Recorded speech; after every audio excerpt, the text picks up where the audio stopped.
আসসালামু আলাইকুম। আশা করি আল্লাহর অশেষ রহমতে অনেক ভালো আছেন। আজকে আমি ঘোস্ট ইউনিভার্সের পক্ষ থেকে নিয়ে আসলাম নতুন একটি হরর স্টোরি, যার নাম বটতলার অভিশাপ।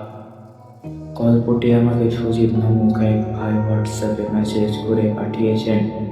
তিনি আমাদের বলেছেন যে গল্পটি তার মতন করেই আপনাদের সামনে তুলে ধরতে, তাই আমি তার মতন করে আপনাদের সঙ্গে তুলে ধরছি। আপনারা চাইলে আমাকে হোয়াটসঅ্যাপে গল্প লিখে পাঠাতে পারেন। হোয়াটসঅ্যাপের নাম্বার ডিসক্রিপশনে দেওয়া হলো। চলুন গল্পটি শুরু করা যাক। চরকাশিমপুর পদ্মার ধারের ছোট গ্রাম। রাতের বেলা কেউ বটগাছের নিচে যায় না, যে যায় সে আর ফিরে আসে না। বছরের পর বছর ধরে এক কথা শোনা যায়, বটগাছের নিচে দাঁড়ানো যে তার ছায়া আর নিচে থাকে না। রাতের নিস্তব্ধতা, বাতাসের কাঁপন, নদীর ঢেউয়ের সঙ্গে ভেসে আসে ফিসফিস শব্দ। গ্রামের লোকেরা বলে, যদি রাতের বেলা তুমি ঘাটের পাশে যাও, মাথাবিহীন মানুষ তোমার দিকে তাকাবে। রফিক শহর থেকে গ্রামে এসেছে দাদার বাড়িতে। সে সাহসী ছেলে, কুসংস্কার মানত না। রাত্রের 11টা বাজে, চারপাশ নিস্তব্ধ। গ্রামের বুড়োরা বারবার বলল, বট গাছের নিচে যেও না, যারা গিয়েছে কেউ ফিরে আসেনি। রফিক হেসে বলল, ভূত, জিন, এসব গল্প। আজ রাতে আমি বট গাছের নিচে ঘুমোবো।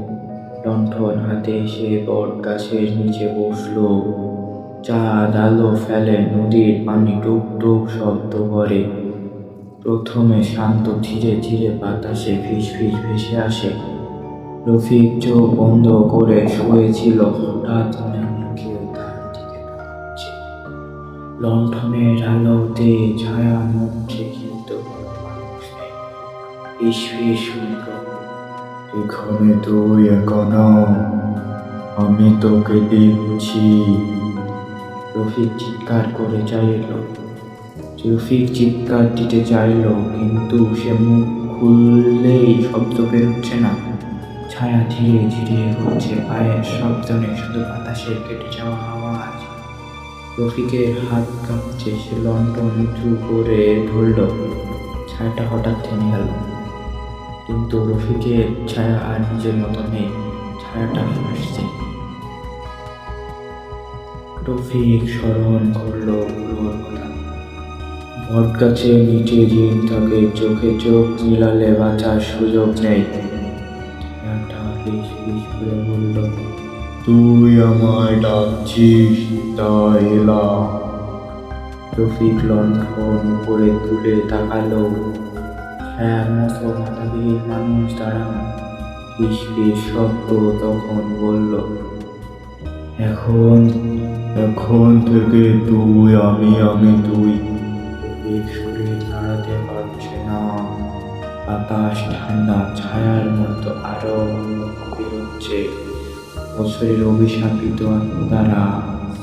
রফিক চিৎকার দিতে চাইল, কিন্তু বাতাসের শব্দ মিলিয়ে যায়, লণ্ঠন নিভে যায়, চারপাশে অন্ধকারে ডুবে যায়।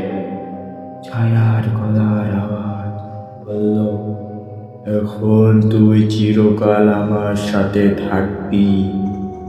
রফিক নিজেকে ধরে রাখতে পারত না। প্রতিটি কণ্ঠা তার মাথায় বেজেছে। তার ছায়া ভেঙে পড়ে এবং তার শরীর ধীরে ধীরে অদৃশ্য হয়ে যায়। সকালে গ্রামের মানুষ বটগাছের কাছে এলো, লণ্ঠন চলছে, কিন্তু রফিক নেই, শুধু তার ছায়া থমকে আছে। গ্রামের বুড়োরা বলল, যে বটগাছের নিচে রাত কাটায় সে আর নিজের নয়, শুধু ছায়া, যা ফিস ফিস করে বলে, আমি তোর সঙ্গে আছি চিরকাল। রাত্রি হলে কেউ যদি আসে, ছায়া তাকিয়ে থাকে আর বাতাসে ভেসে আসে হাসি। রফিকের চোখ আর নড়ে না। রাতের অন্ধকারে শুধু দেখা যায় ছায়া। যারা সাহস করে বটগাছের নিচে যায় তারা আর ফিরে আসে না। ছায়াগুলো ফিসফিস করে বলল, তুই এবার আমাদের সাথে থাকবি চিরকাল।